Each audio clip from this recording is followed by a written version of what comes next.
We are live, sir. Please start. Okay, so today our buyer eyesight meeting, we have three speaker with us: Dr. Arnab Das sir, Dr. Devrati Dasgupta madam, and Dr. Sudipta Das sir. So just a brief introduction about our first speaker, Dr. Devrati Dasgupta madam. So she is a veterinary surgeon from Siliguri Greater Alliance Eye Hospital located at Siliguri, and her topic is on beyond inhibition, exploring the unique molecular property of anti-VEGF. So I would like to request Madam to start the presentation, and after that, Dr. Sudipta sir and Arnab sir will come. Thank you, Madam. Please.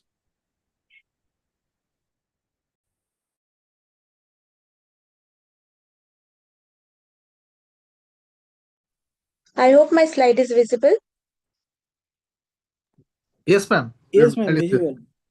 So thank you, Saurav, for the introduction. I'll be speaking on topic about the molecular properties of commonly used anti-VEGF agent in retinal diseases. So uh, various pharmacokinetic properties guide dosing and frequency to optimize the clinical efficacy of anti-VEGF drugs. The properties are binding affinity, potency, T half, molar dose.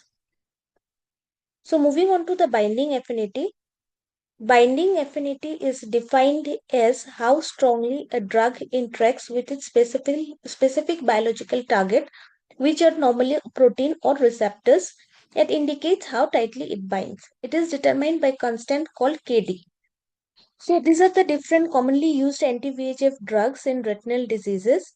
Here we can see the number Kd is very low for aflibercept compared to ranibizumab and brolucizumab and faricizumab, indicating that aflibercept is highly potent because of the low dose that is required, and it has a very high binding affinity.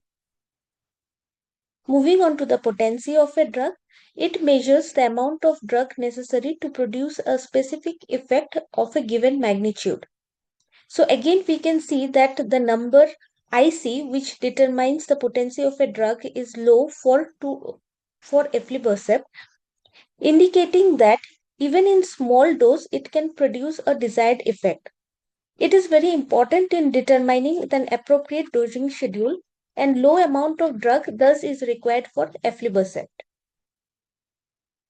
Moving on to the next properties of anti-VEGF, that is half-life. Half-life is defined as the amount of time required for an active drug concentration to reduce to half of its initial concentration. So here for aflibercept it is around 9.1 to 11 days. That means the T half is longer compared to other anti-VEGF agents, which means less frequent dosing is required. Binding target. Different drugs have different binding target. Single target is for brolucizumab and ranibizumab, which binds with VEGF-A. Dual target is for faricizumab, which binds with angiotensin and VEGF-A. Aflibercept targets at multiple sites like VEGF-A, placental growth factors, VEGF-B, and galactine. So this is a frequent image that we see about how VEGF acts in initiating a reaction which ultimately leads to inflammation, neovascularization, retinal vascular leakage, and edema. Two main pathways are via VEGF receptors 1 and VEGF receptor 2, and the commonly found angiogenic agents are VEGF-A, placental growth factors, and VEGF-B. So maximum targets are being attacked by aflibercept, which we have already seen, and thus by a various mechanism reduces the inflammatory pathways and angiogenic pathway. So in a study, it has been shown that placental growth factors, which is an angiogenic factors, increases many folds in diabetic retinopathy eyes and in AMD eyes. So this is the concentration of VEGF agent found in aqueous humor in DME and in AMD, where we can see that the increase is much more compared to the normal eyes. Does the placental growth factors have any effect? Yes. Can you hear me? Hello?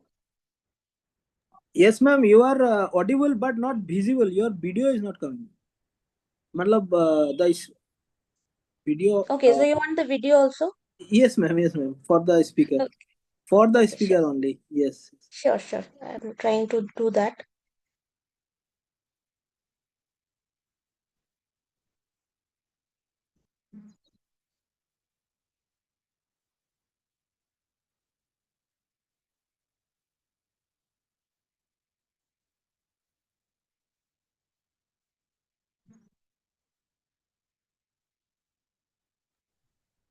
I think I'll proceed without the video because now I'm unable to switch on the video. Is it okay? Okay, ma'am.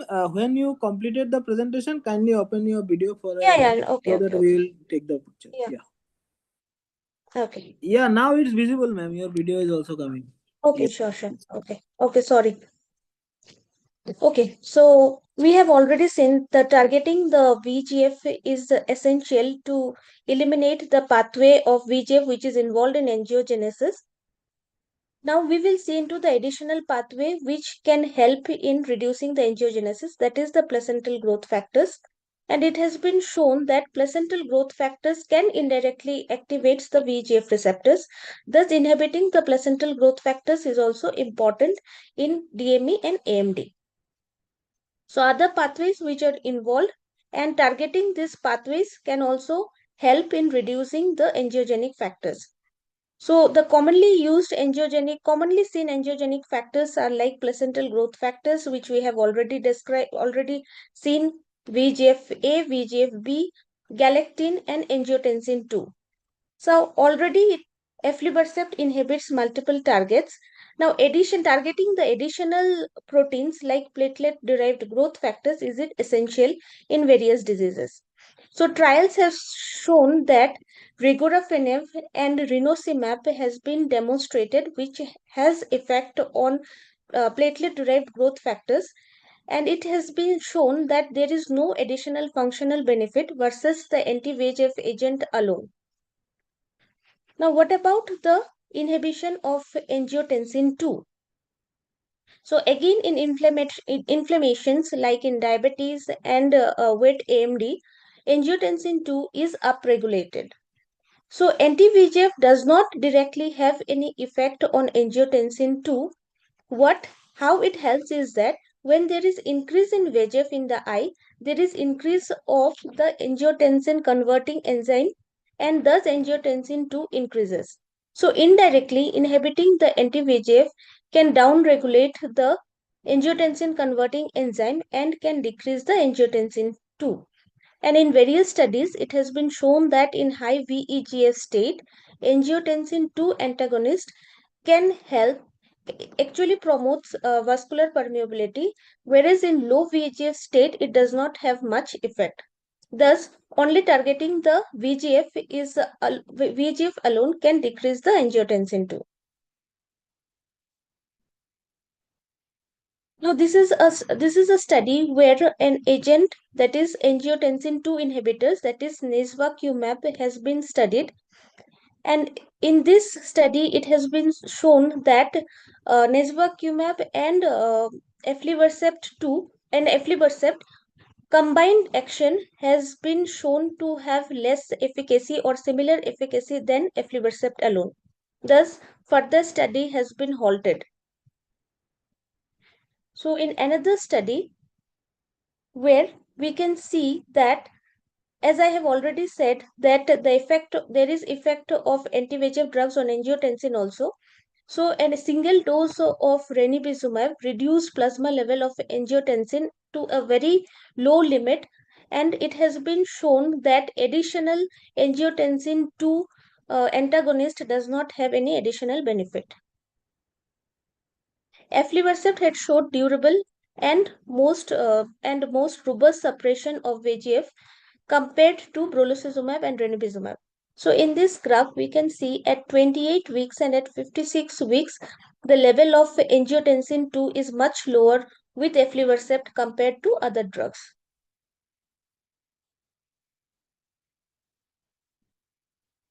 So this is a comparison of commonly used FDA-approved anti-VEGF drugs. So here in the properties, we can see anti-VEGF has very high binding affinity, longer T-half, low molar dose, and it has multi-targets. Thus, it is superior to other available drugs. So RCT trial is also possible with aflibercept, and it has shown that vision gains is maintained at year 4, year 2, and both in DME and MD and in PCV eyes. So these are the various studies comparing the newer available drug, that is faricimab with aflibercept, and all these studies have compared faricimab with aflibercept, and this has shown that faricimab is actually, if not better, is or than aflibercept. Sorry, there is some interruption.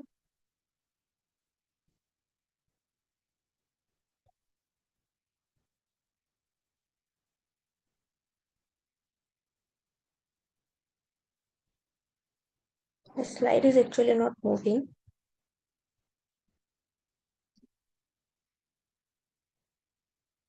Okay, sorry for the interruption. My slide has stopped suddenly. So when compared with faricimab, the comparison was actually not fair because an extra dose of faricimab has been used in the trial. So the comparison was not fair. So here you can see that the faricimab arm has received one additional dose compared to the aflibercept arm. So similar action was seen in the Tenaya and Lucerna study. So again, in faricimab, FDA has given a precaution because of the retinal vasculitis and vascular occlusion that was observed in some of the patient. So to sum up, we have seen that aflibercept is more potent, it has long T-half, and it requires less frequent schedule and is very safe. Thus concluding that aflibercept is the benchmark for efficacy, safety with years of real-world experience in patient. Thank you. I hope I can stop my slide share. Yes, ma'am. So thank you very much, ma'am, for your beautiful presentation. And now I would like to request Sudipto Das sir. Dr. Sudipto Das is from Netralayam at Kolkata, and he is our senior vitreoretinal surgeon. And Dr. Sudipto Das sir present on differential diagnosis of PCV, distinguishing between AMD and other retinal condition. So, sir, can you please proceed with your presentation? Thank you.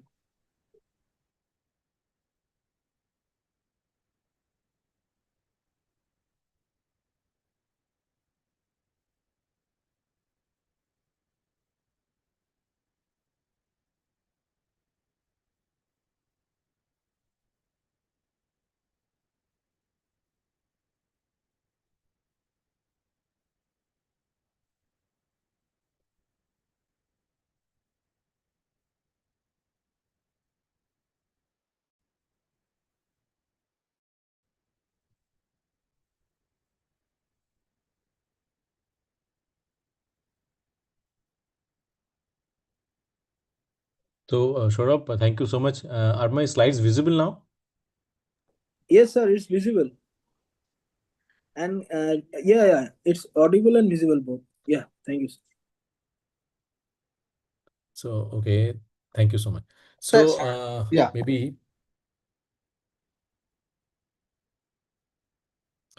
So now it's okay? Yeah, Yes, it's fine. sir. It's fine. Yeah, it's Saurabh, it's is it fine now, visible? sir. Yes, sir, it's okay. Full screen is coming. Yeah. Yeah, okay, fine, okay. Okay, Sure. so thank you so much for the introduction, and thanks Devrati also for a very nice, lucid presentation on the biomechanics of aflibercept. So I'll be going in short about the differential diagnosis of PCV. It's more of a distinguishing features of PCV when you compare with other AMD and other retinal conditions. So these are the disclosures.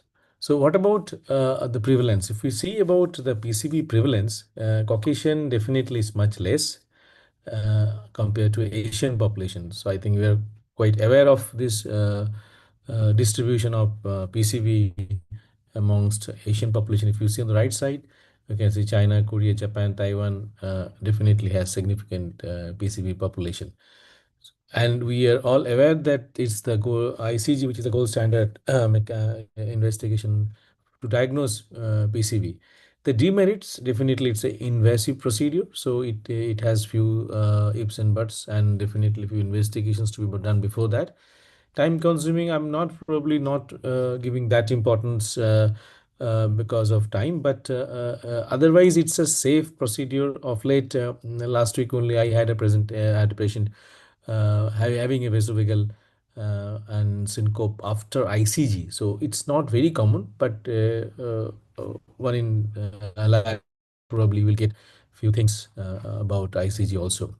Now, whether it can be, we can actually have alternative imaging modalities to accurately diagnose PCV without the use of ICG. Now, if you don't have ICG, what are our options? We have color fundus photograph, we have OCT, fluorescein angiography, fundus autofluorescence, OCT angiography. So probably because a lot of places we have fluorescein angiography, but we don't have ICG. Autofluorescence also, we have few limitations because of the filters of few machines, and OCT angiography also probably not a very available tool for all places. But color fundus and OCT, I think, is available in most clinics and can help diagnose PCV. Now, color fundus is widely available, non-invasive diagnostic tool, and has a high sensitivity and specificity when used in conjunction with OCT. It has hallmark features of PCV. Now, color fundus, these are the things: subretinal orange like this, or maybe a fibrovascular PD. There is a few exudations here, massive subretinal hemorrhage. This is not massive, but definitely a significant subretinal hemorrhage.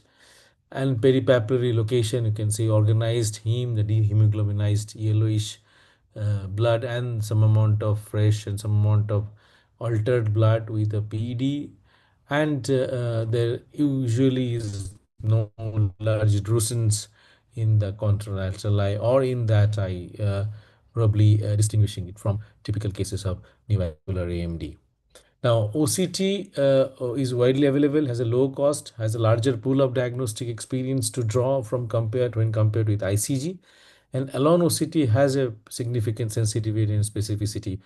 We can have a notched PD. These are the few features we used to use long back when we started diagnosing PCV through OCT. The picked PDs, this is a typical picked PD. Sometimes you can get a hyperreflective ring underneath the PD. The double layer sign, one thing which we used to use, I think is no longer being termed in the nomenclature, is a serosanguinous PEDs, which are probably not being used, but that used to be quite a characteristic sign to diagnose PCV in these conditions, and a typical double layer sign in between the brush and the EZ, sometimes mostly delineating the branch vascular network. Now, several studies have addressed the sensitivity and specificity. These are the studies you can see in 2014-16. So this was the initial period when it was done by OCT, but OCT also had a significant sensitivity in these studies long back, almost around 10 years back, and they used to pick multiple PDs, sharp PDs, PD notch, and hyperreflective ring at that time to have a 95% sensitivity and almost around 93% specificity to diagnose PCV versus occult choroidal neovascular membrane. Now, color fundus photograph in combination, this is a study by the Bressler group. It was a retrospective imaging. I'll come into this, where they underwent 4 types of imaging prior to any treatment was given, and it was done in Thailand. It was notched or hemorrhagic PD, sharp picked PD, where the angle is around 70 to 90 degrees, from the horizontal meridian, PD notch or multilobulated PEDs, and hyperepithelial ring underneath the PEDs. These are the typical features we usually see in patients of notched or hemorrhagic PD or fibrovascular PD. And the sharp peak PEDs where the angle is definitely quite significant. You can see almost around 70 to 90 degrees in these patients. Sometimes you can have notch, as this one left side. You can see some amount of proliferation beneath the PD, mostly a hemorrhagic component. So, and it can be multilobulated, as we can see here in this, the lower one. There can be hyperrefractory rings. So if you can search this tall peak PEDs, and maybe you can do a radial scanning to see whether you can get some amount of hyperrefractory ring underneath the PEDs.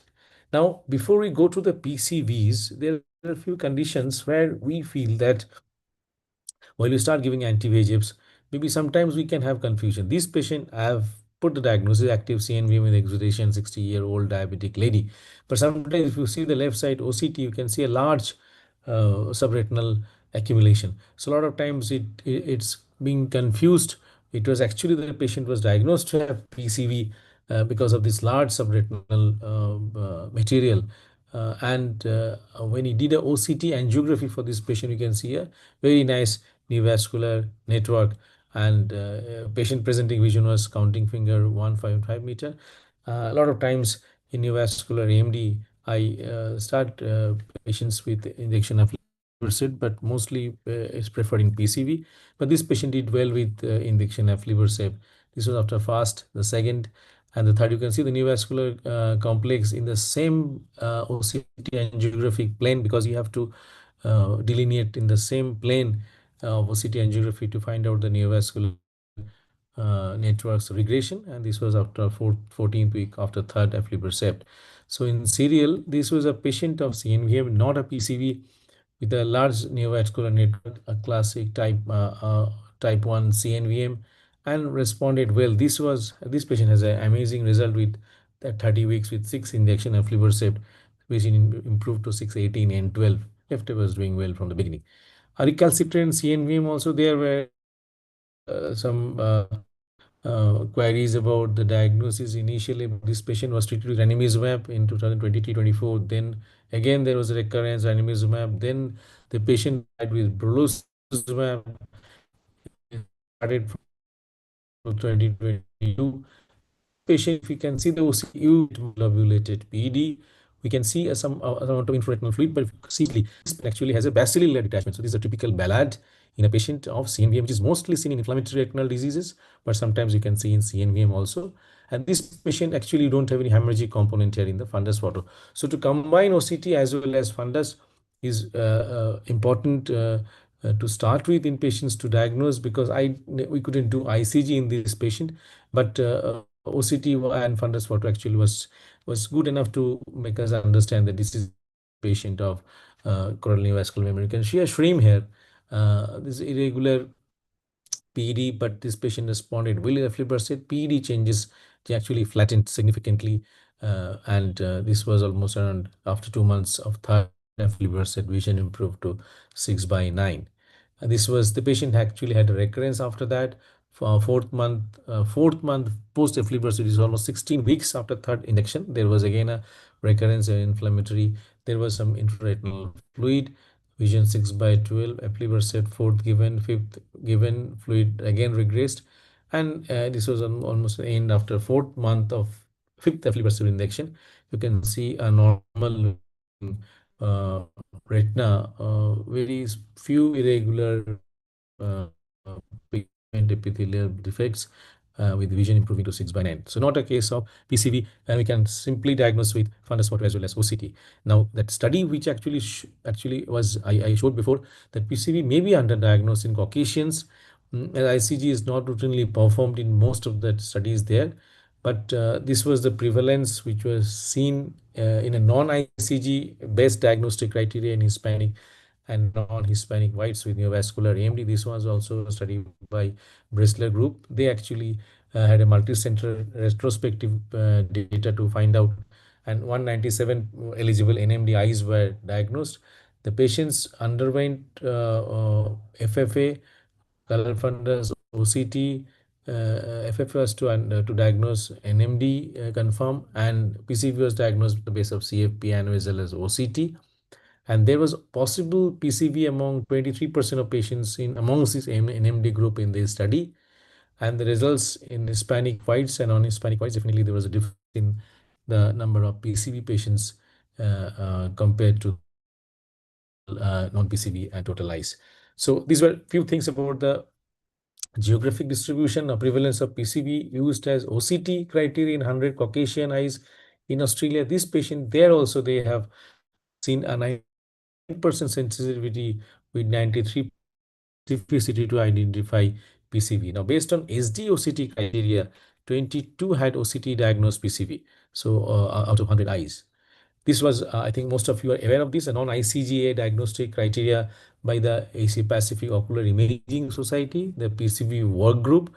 And here, this is the chart I think most of you should remember to see that there were 9 features given, 7 from the OCT features and 2 from the color fundus photograph, where sharp peak PD, sub-RP ring lesion, complex or multilobular PD, double layer sign, thick choroidally dilated Haller's layer vessel, a typical finding of pachychoroid spectrum, fluid compartment and en-face OCT. Now, most of you don't look into the en-face image where we can actually see a hyperfluid branching vascular network with connecting multiple PDs. So if you have not gone through this article, this is probably a very helpful article to get into the OCTs of PCV.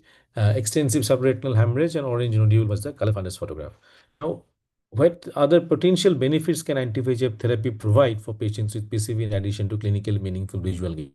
I think we can come to a diagnosis after Devarati's presentation because she has shown that Eylea had multiple properties, multiple molecules to block. So whether it has actually some age compared to other molecules, the new one, the 8 milligram aflibercept, whether it's going to have some more fit, we can probably have a discussion on that. Now, vision remains the most important outcome for patients with PCV. There are anatomical outcomes that can be targeted in PCV treatment. We can actually target a complete polyp regression or reduction in the number of polypoidal lesions or the lesion area and the polyp activation. Now, the PLANET study, which showed more than 80% of patients showed polyp inactivation and gained 10 more than 10 liters from baseline at week 52 or at 1 year. Patients treated with the aflibercept achieved favorable visual gain and complete polyp regression up to 12 months. So this was one very important outcome from that study. And the importance of polyp regression, I think we definitely have anti-VEGF treat and extend group. This was a study where aflibercept treat and extend was tried for 2 years, and definitely they had complete polyp regression group had less number of patients and longer treatment intervals in the treat and extend aflibercept group. Now, how long to do polypoidal lesions remain regressed on ICGA after initial inactivation? Now, this was if you see the interval of disease inactivity after complete polypoidal regression in IV following intravitreal aflibercept treatment, this was a prospective study where they have treated patients with 3 initial monthly aflibercept, and week 12 they have done ICG, and they have seen whether there was a complete polyp regression in ICG defer treatment with monthly OCT in year 1 and then bi-monthly OCT in year 2. There was partial or no polypoidal regression, probably again give additional 3 monthly injections.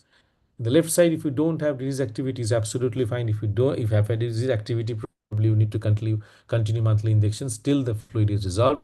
Adjust your treatment interval based on disease activity criteria up to 16 weeks and determine an interval of disease activity between the visit showing complete polyp regression at the end of year 2.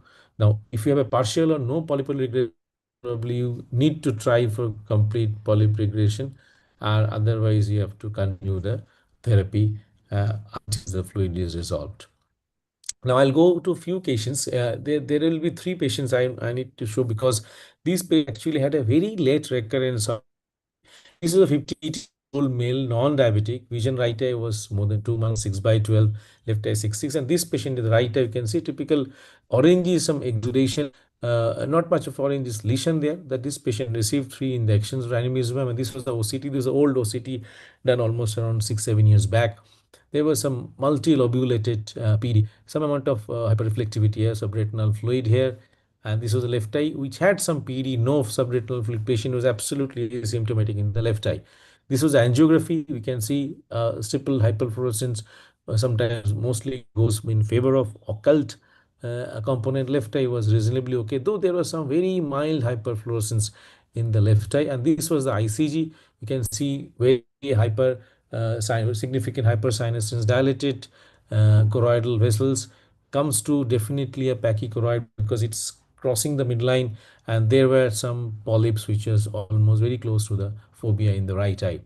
So right eye injection ranibizumab was given. Suppose 3 injection ranibizumab, the right eye actually the fluid regressed, the PD status was almost the same, vision improved to 6/9, left eye was remaining the same to observe.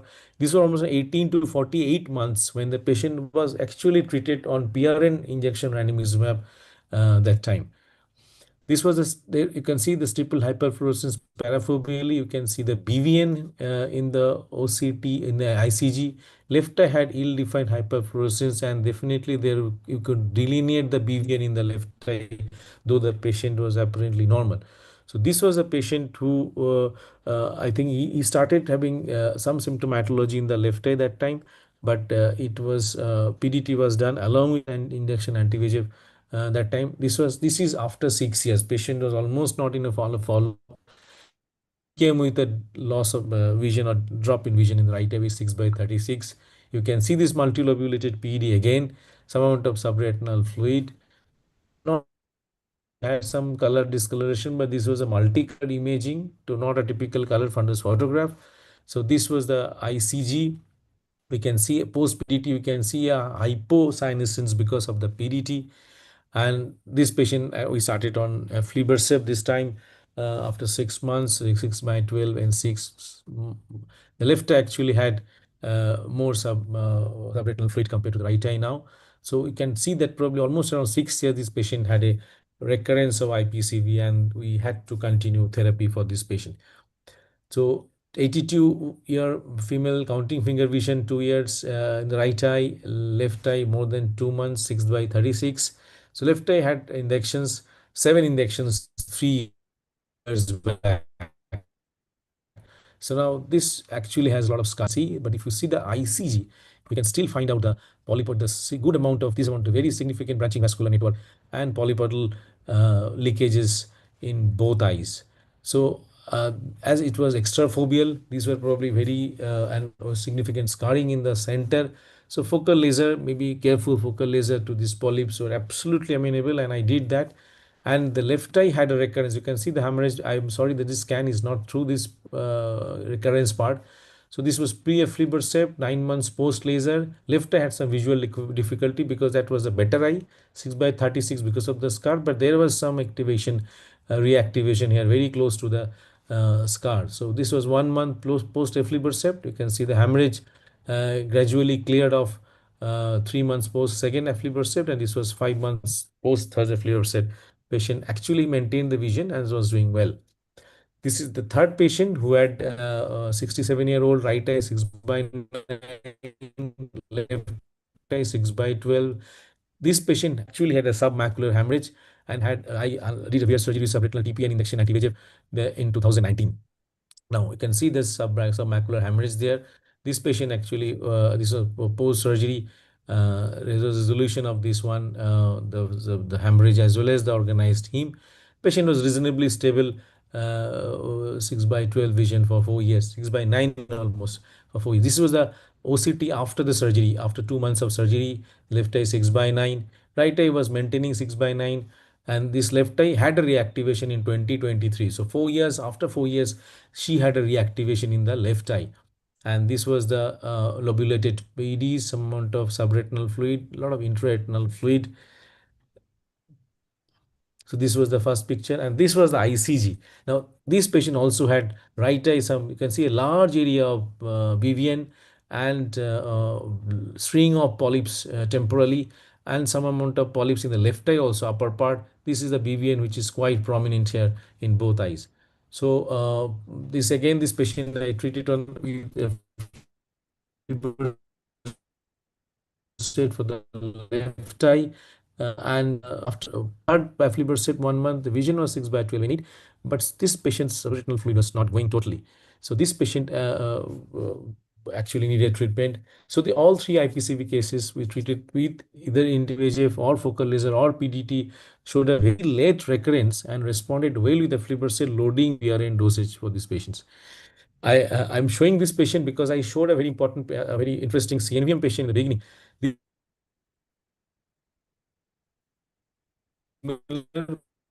You can see the fundus photo. This for combining OCT and fundus photo is very important.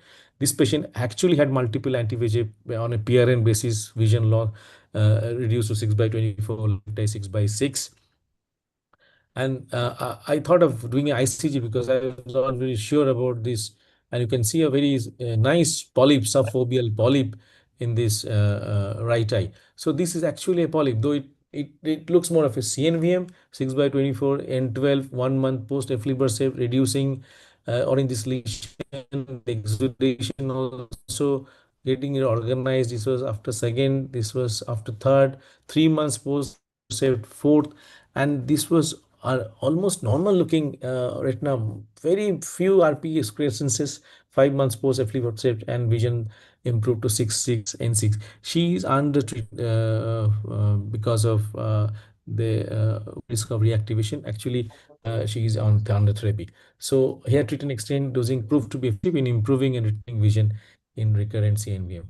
So I'm not going into this. The patient probably is quite late. So this one we can discuss later if needed. So to summarize, ICGA remains the gold standard of PCV diagnosis. However, alternative imaging modalities can be used to diagnose PCV with other when ICGA is not available.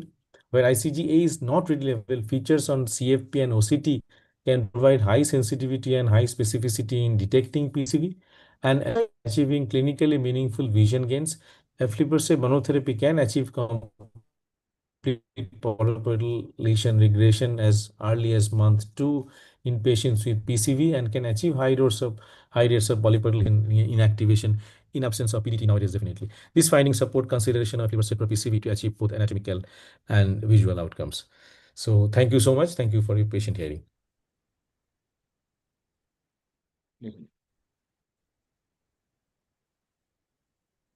So I'm ready to Thank you, take sir. any questions. Thank you so much. Yeah, thank you, sir. It's a very insightful presentation along with the cases. So, our last speaker is Dr. Arnab Das, sir, who is going to present on strategies for maximizing treatment durability, the treat and extend approach with aflibercept. And Arnab sir is a senior veterinary surgeon from Disha Eye Hospital at Kolkata. And Arnab sir, are you ready now? Yes, yes. Or Yeah. okay, I'm okay. okay. Thank you, sir. Thank you. So I would Okay. like to request you to present the slides. Yeah. Yes.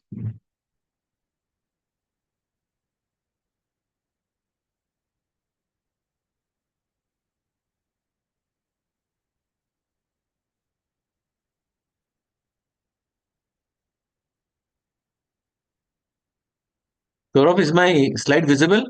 Yes, sir. It's visible. Okay, and I'm audible also clearly, yeah? Yes, audible Okay. and visible. Thank you. So, yeah. So my talk, as you know, and the previous two talks were wonderful. I'm very elaborate talk by Sudipto and very clear and lucid talk by first speaker Devaruti. And now I have this topic to present: strategies for maximizing treatment durability, the treat and extend approach with aflibercept. Just a second. Yeah. So neovascular AMD is a long-term disease that requires consistent treatment to maintain vision outcomes. We know this.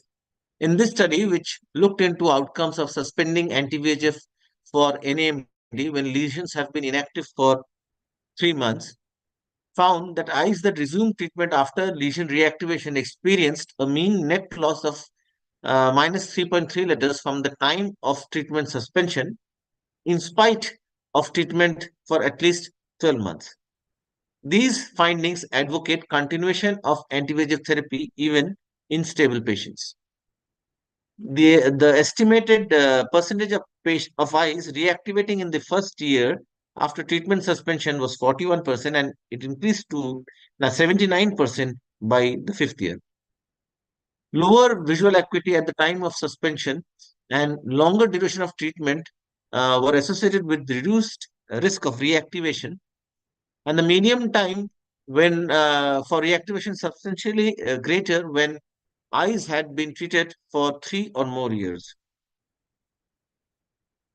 So in this non-randomized prospective clinical study on 27 neovascular AMD patients receiving intravitreal aflibercept injections on a PRN regimen were included in the study. A total of 132 aqueous humor specimens were collected, and their VEGF-A concentrations assayed by multiplex bead analysis. An intravitreal injection of aflibercept suppressed the aqueous VEGF concentrations to below the lower limit of quantification in all patients. The mean duration of VEGF suppression below the lower limit of quantification was 71 plus minus 18 days. So on average, VEGF concentrations in the aqueous humor were suppressed below lower limit of quantification after intravitreal aflibercept injections for about 10 weeks. This aqueous suppression time suggests durable VEGF inhibition for most patients dosed with aflibercept every 8 weeks. But still, as can be seen in the bar plotting below, there's variation in the VEGF suppression time between patients, indicates a need for treatment individualization. The Vision Academy Steering Committee met to discuss the principles of an ideal treatment using evidence from literature. Committee identified these 4 principles for an ideal anti-VEGF treatment regimen in retinal diseases. Implementation of these 4 principles should lead to better outcomes for each patient with minimized risk of vision loss. It proposed that the adoption of a proactive and a more personalized approach, such as treat and extend, will lead to benefits for both the patient and the physician, with reduction in the associated treatment burden and better utilization of clinic resources. Now, how optimum treatment with anti-VEGFs has evolved over wet AMD? Just a recollection. Like initially, we had trials like Marina and Anchor way back in 2006, where fixed monthly doses of ranibizumab injections were given over 2 years, and that was the standard of care, and great outcomes were noted, but overwhelming management burden was also there. Then came the PIA study in 2008, and 3 monthly loading doses was what was used in that.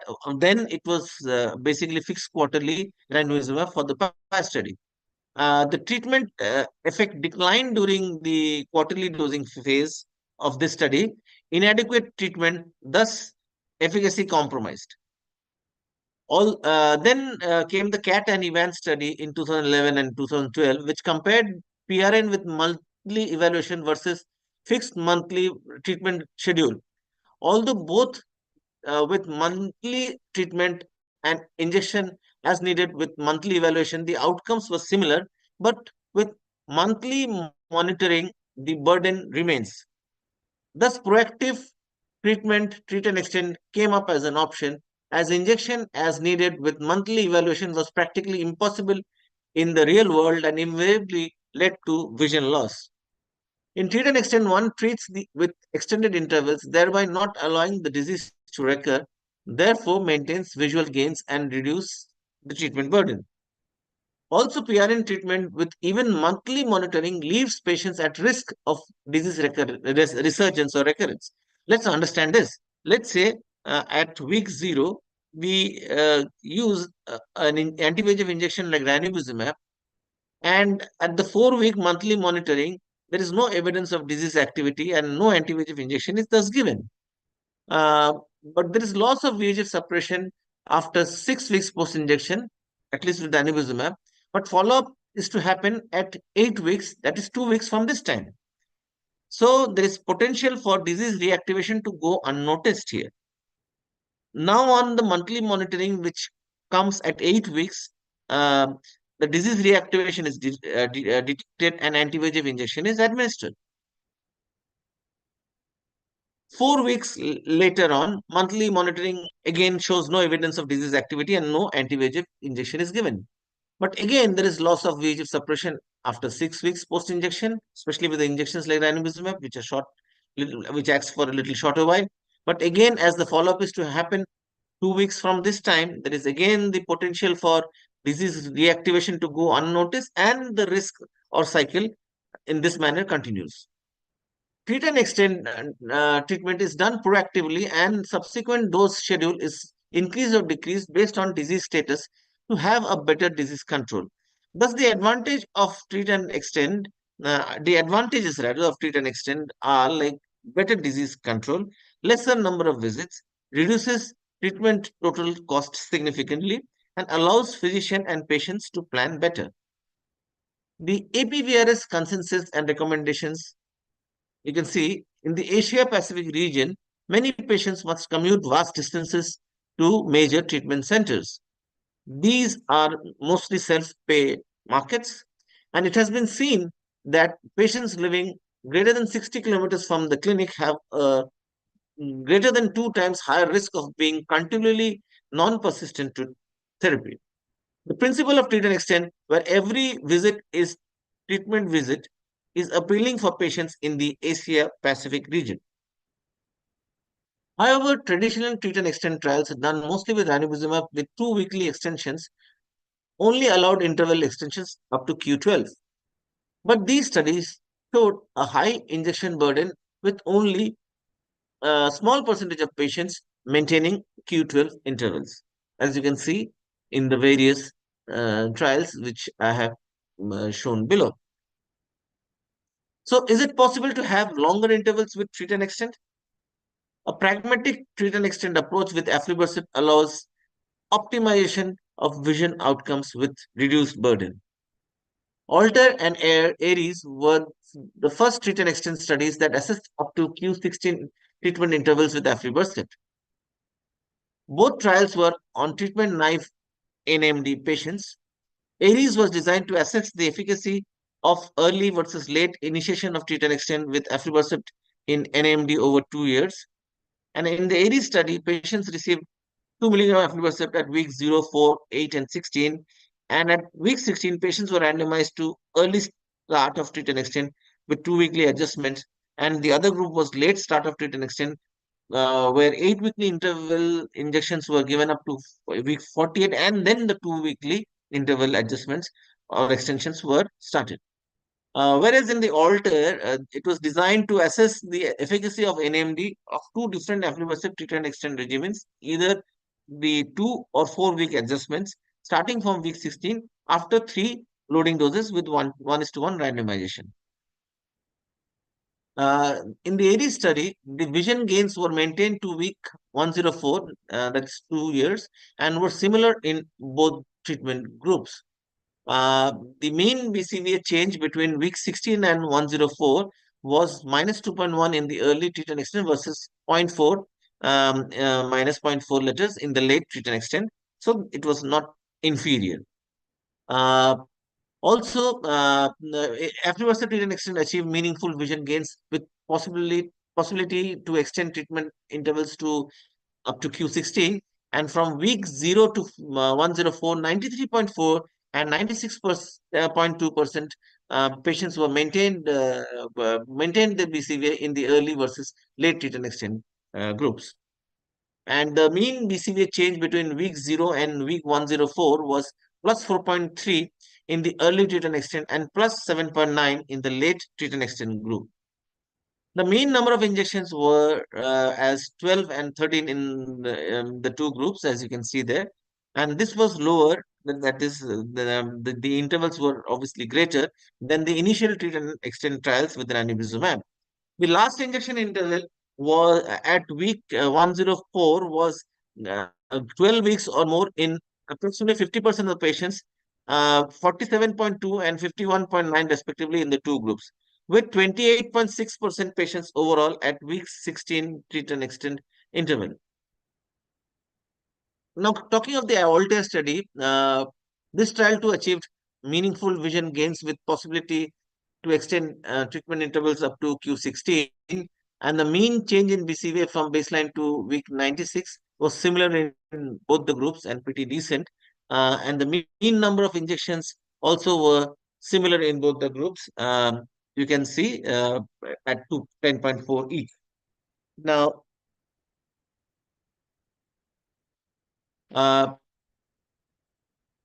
the proportion of patients extended to Q16 intervals at final visit, that is week 96, were as below: 42.3% in the 4-week adjustment group and 41.5% in the 2-week adjustment group had 16 weekly intervals at final visit.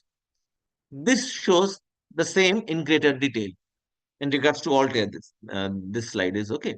So you can see that patients extended to 12 weeks and beyond by week 96.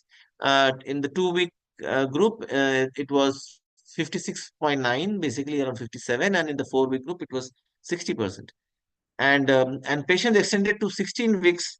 So you can see it in the 2-week adjustment group, it was around 42%. Also in the 4-week, it was similar. Of the total overall patients who reached the maximum possible treatment interval of 16 weeks, which was 48.8 or 120 out of 246 patients, 85.8% were maintained at this interval to week 96, and that is really substantial. Now, if you see, I mean, both in Aries and Altair, a good percentage of patients treated with aflibercept proactive treat and extend have been demonstrated to achieve and maintain Q12 and Q16 intervals in prospective studies like these two.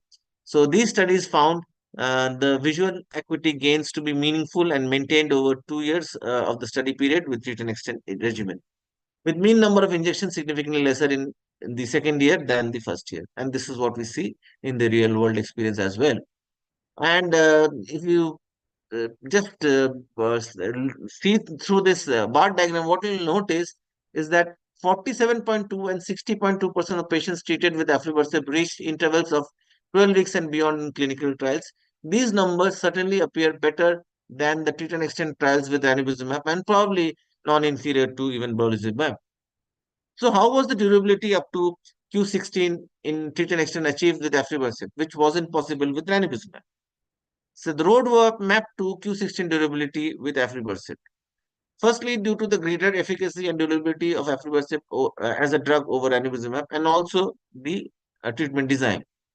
So in the treatment design, you can see that in the traditional treat and extend trials with ranibizumab, the interval steps were invariably 2 weeks, and they targeted uh, a strict fluid-free retina, and there were only 2 interval steps which were allowed: shorten or extend, and extend only when there was no fluid.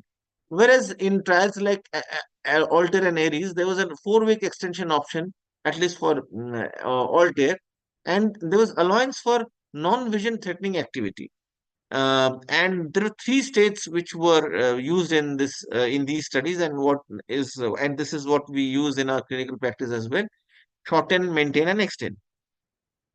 So compared to the traditional studies, in Aries study, extension in treat and extend allowed even in SRF was 50 microns or less, provided there was no IRF and absence of neovascularization or hemorrhage. And it was found that it yielded better intervals than the previous studies without compromising outcome. And in Altair, though extension was allowed only when no fluid was present, therefore was more stringent than Aries, but it had an additional maintain arm of treat and extend in the presence of residual but decreased fluid.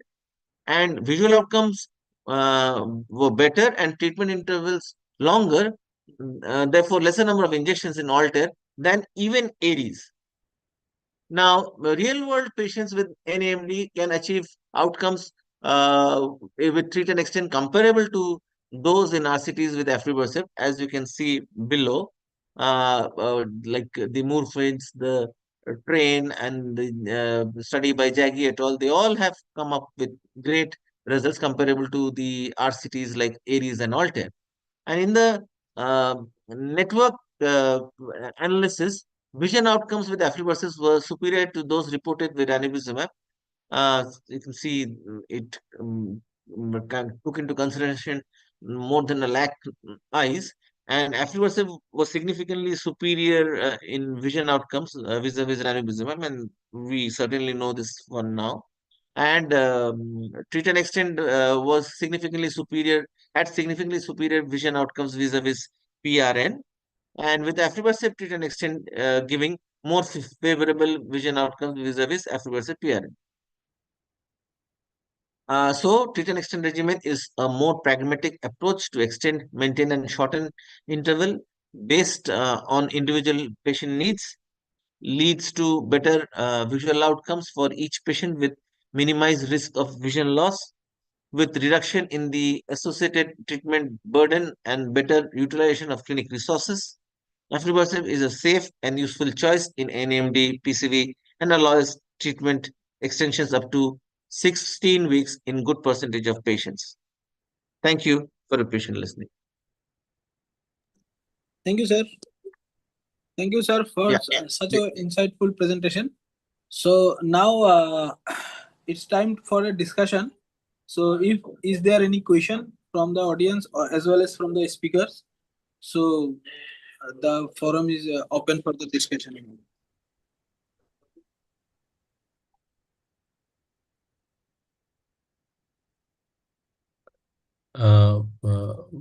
Saurabh, do you have anything in the chat box? Any question, or otherwise, I think we don't have any question in the chat box. I wanted to ask Arnavda. I think because you probably prefer a lot of treat and extend. I've seen a lot of your patients are on treat and extend. So I somehow feel that PCV we are probably having few patients who are probably more than 20 weeks. With aflibercept? Mm-hmm. Where the interval between injections has Yes, yes. can go up to more than 20 weeks. 20 Yes. weeks. Yeah. How Yeah. much, what percentage approx do you have these patients who are, because it's not a study related, but I think in real world probably we get few 20 No, I mean, weeks. no, I mean, in PCV, I'm a little skeptical to kind of uh, stay at 20 weeks, although there are some patients who are on 20 weeks. So basically, it is my skepticism also, which has not allowed that many patients to stay at 20 weeks. So rough and rough, maybe around 10-15% of my patients would be at 20 weeks, but it maybe many more could have been at 20 weeks. It is my fear of dealing with a very aggressive disease like PCV, which sometimes can hit you hard and really hard, that forces me to keep them at around maybe 4 months more often than beyond 4 months. So you prefer to extend till 16 and 16. But there and are some patients who insist to, and thereby I have allowed them to go beyond, where I've realized that most likely it's going to hold. But I mean, there could be more in my pool of patients which could have actually gone beyond 16, but I'm holding them to 16 because of my fear. And there is where I am waiting for aflibercept 8 milligram to come over, where my fear will reduce further, and I will take them to maybe 6 months. good, good. I think we And probably all have uh, a subset of treat and extend who probably can be extended. I somehow feel that Indian patients, if on a proper treat and extend, probably can be extended a little more compared to what yeah, we get yeah, in the studies. absolutely. Absolutely. Um, and basically, patients have what I've found, patient psychology, they are they're just about okay with 3 injections a year, but they would love to have it come down to 2. I mean, so basically, anything which gives us a 6 monthly interval, I mean, that probably is going to be a hit. So to bear, come up with 8 milligram as early as you can. Yeah, yeah, yeah. Yeah. Yes, sir. We are expecting next year, second Yeah. quarter, we are launching So our 8 just milligram. I'd like to mention, sir, here one thing. Though 8 milligram will come in near future, but with 2 mg, there are several patients also. I think who are in already in 6 week, 6 month interval, especially in DME cases. So I So he don't asked know. about PCV. He asked about PCV. So Sudipto asked about PCV. Okay, okay, Yeah, but okay. you're right. You're right. With Yes. DME, in DME, I don't go for PRN. In DME, I think Sudipto also goes for. I don't go for treat and extend. We generally keep it at PRN. It's not easy to keep treat and extend in DME. Yeah. So I have a question for Debaruti because I think Debaruti practices in the northern part of our state, and probably she has done a very nice presentation, very nice presentation on the molecular part. So Debaruti, do you start aflibercept in your practice in naive patients, and if you start, in which naive patients do you prefer to use aflibercept? And how comfortable are you giving aflibercept, and how easy is to counsel this patient for aflibercept? 2, 3 questions together, but I think we can get knowledge for how it can be started. Sir, thank you. Sir, in this part of the state, actually, like to be frank, it's very difficult to start on aflibercept because most of the patients have insurance like Swasthya Sathi, and which doesn't support taking aflibercept. And my choice that you have asked for PCV, and I always prefer aflibercept as the choice of drug. And sir, other two questions. No, because if it is, how do you convince patients? Because I think we have definitely clear age of few anti-VEGFs in few conditions like in PCV, Yes, sir. in So in NMD. case of So how PCV, do yes. How do I convince patient? because you have some real difficulties about the charges. Yes, sir. That is what I'm saying. Some of the insurance doesn't support taking aflibercept. So yes, in those scenario, I do face difficulty, and in like giving repeated injection also, the if the SRF and the IRF doesn't resolve, then somehow I have to convince the patient to get the better molecule. So it's quite difficult, but yes, we You have to have this patient support program there also, right? I think for the injections, you have the patient support yes, sir. program. We do have the health insurance here, but the most of the patients, they have health insurance of Swasthya Sathi only. Major number of patient, and I think this insurance doesn't support taking aflibercept. So here is one difficulty that I face.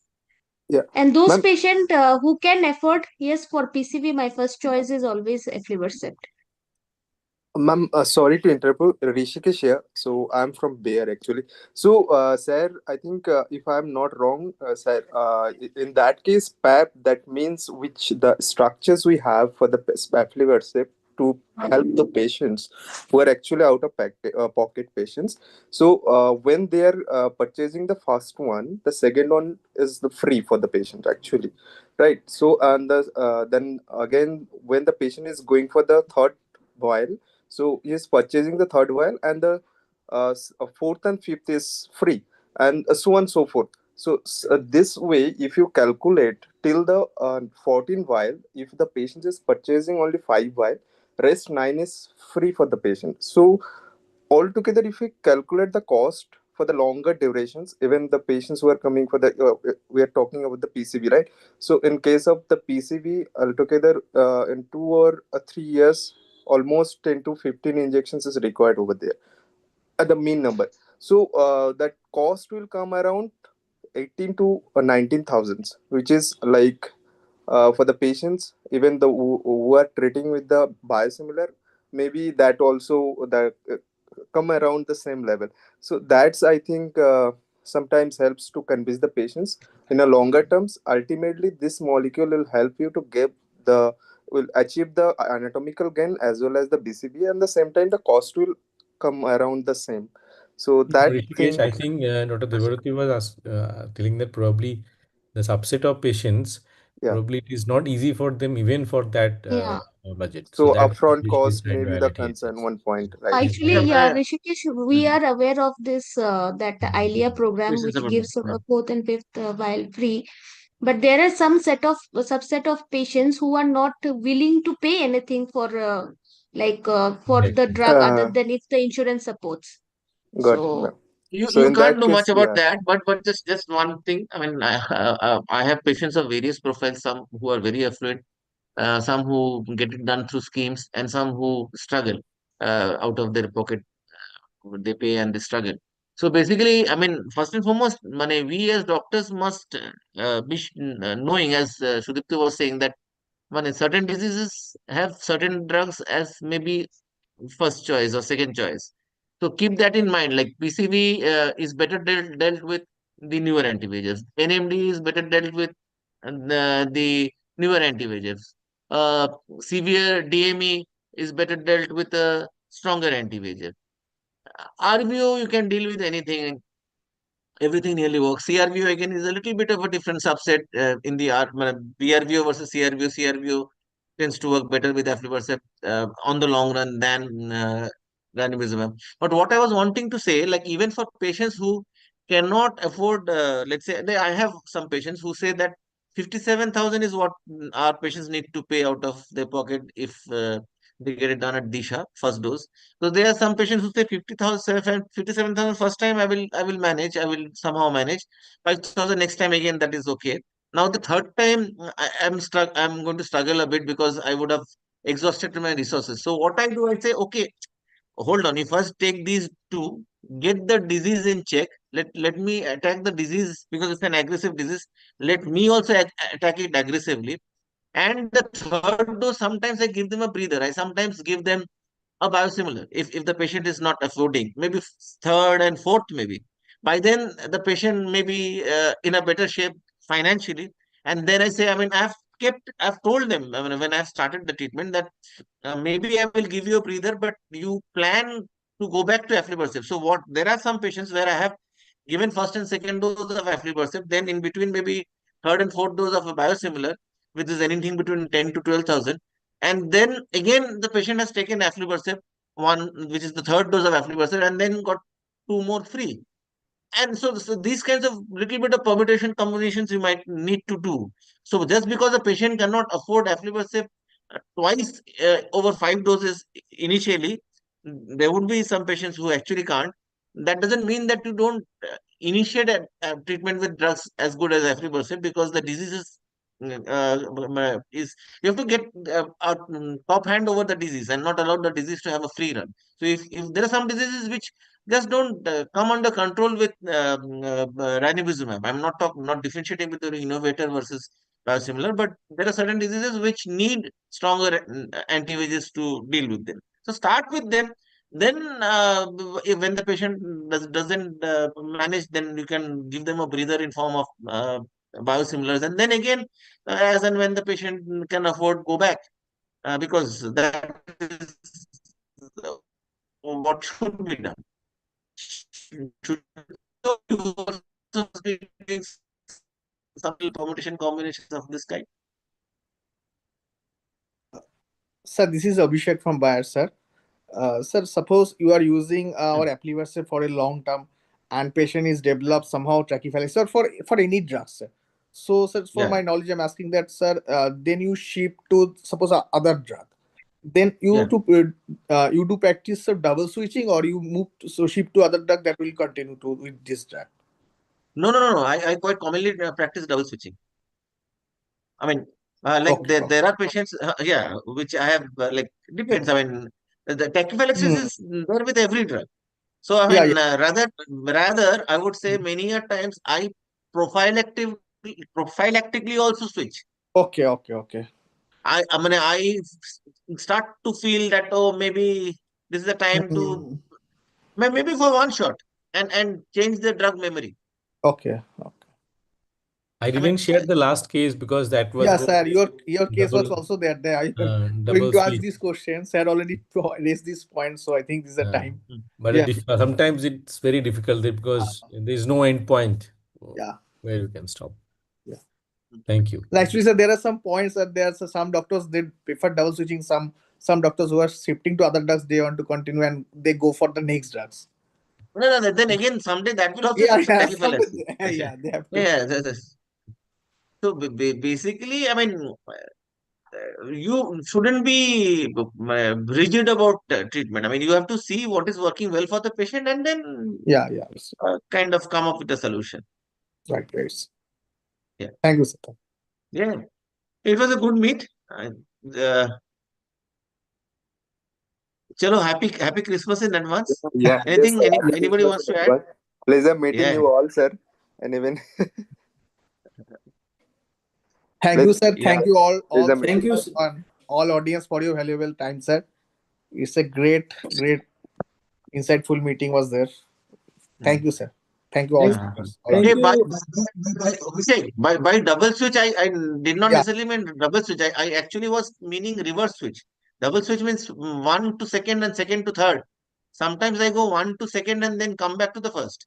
Okay. Just wanted to correct. It's not always double switch. Like maybe if I'm aflibercept to Yeah, Pacanax one shot then and then again coming return back to back to aflibercept okay. that way. Okay. Very rarely do I need double switches. Where two newer anti-VEGFs have not worked, that is a rarity. Sudipta would agree on that. Thank you very much, sir. And Okay. I Chalo, would like to bye. thanks Take care. Devrati ma'am, Sudipta sir, and Arnab sir for such a wonderful interactive meeting today we have. And happy Christmas to everyone. And Merry Christmas, sorry. And good night. Thank you, Yeah. sir. Thank you so much. Thank you all. Thank good you. night, Yeah. sir. Good night. Take care. Yeah. Thank you. Have a good weekend also. Yeah. Bye.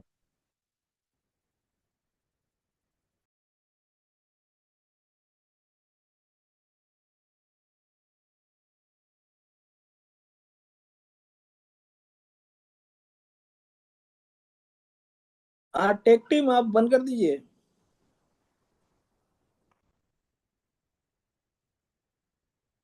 Tech team